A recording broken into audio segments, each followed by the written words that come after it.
Elecraft have just announced a new transceiver, the KH1. K is the Elecraft prefix, I guess H is for handy, and 1 is the first model. Who knows? But let's take a look and see what this transceiver offers. We give you the information we know so far.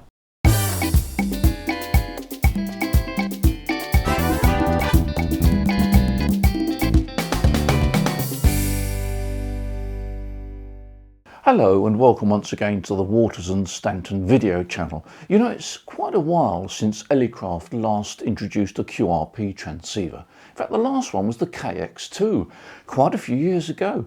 I still use my KX2, I love it. It's a great QRP transceiver and I've had a lot of enjoyment. But now Elecraft have brought a new transceiver out, the KH1. Now we know that there's quite a few QRP transceivers coming out of China now. So how does the KH1 differ? And what does it offer? So I'm going to take a look at the features that I know so far about this new transceiver, give you some idea of what the KH1 offers you. So now let's look at some key features of this radio. It covers the ham radio bands 40 to 15 meters. And on receive it covers 6 to 22 megahertz.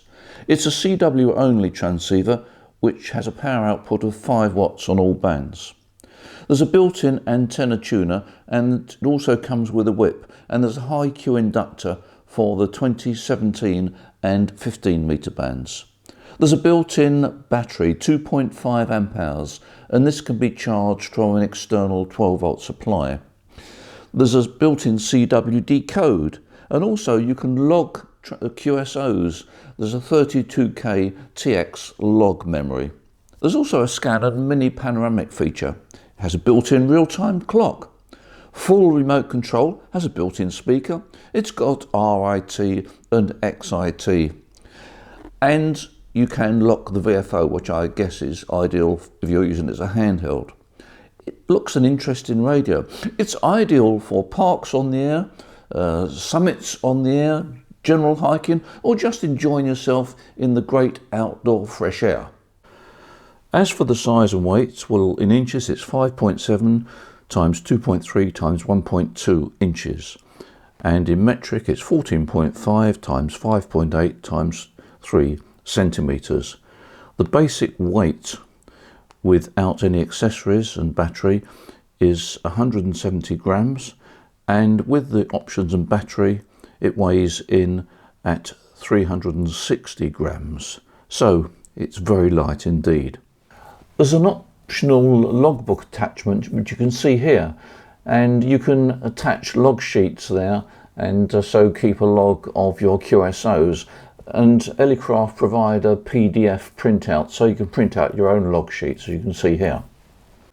Interestingly enough, it's a super heterodyne design using a 9 megahertz IF, and it's got a variable bandwidth filter. There's a headphone jack for monitoring. There's also message storage, so you can actually record CQ calls, etc.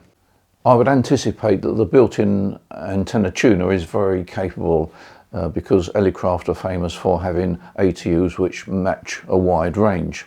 It is CW only, which will disappoint some, I suppose. It is capable of receiving SSB, both upper and lower sideband, and in that mode you can actually send CW, so you can have crossband QSO if you wish with somebody on SSB and you on CW. It's a low current drain design, so I would anticipate that the battery will last quite a long time. Currently the radio hasn't yet received CE approval, so it's not currently available in the European market, but it will be fairly shortly.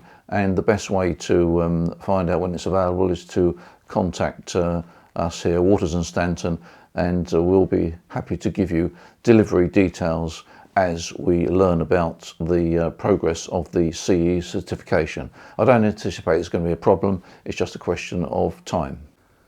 and it's only going to be available, as far as I know, as a finished product. So I think the tendency now for Elecraft is to discontinue kits and concentrate on finished products. I can't be sure of that, but that's the way it seems to be going. So it's an interesting little radio. You could shove it in your pocket, go up to the top of a mountain, and be on the air in a matter of, I say, minutes, probably seconds actually. And you've got the option, of course, of using an external antenna. Although they provide a whip with it, you've also got a BNC socket, so you can attach an external aerial to it. So that's what we know at the moment about this transceiver, the KH1. And as soon as we get any more information, I'll post another video up, and we might even get a review model, who knows. But anyway, time will tell. In the meantime, I thought I'd let you know about this new model because it looks quite exciting, particularly for the CW enthusiast and those that like going on the tops of mountains or operating from parks and all the other outdoor activities that take place with ham radio. In the meantime, you enjoy your ham radio, you take care, and as usual, I look forward to seeing you in the next video. Bye for now.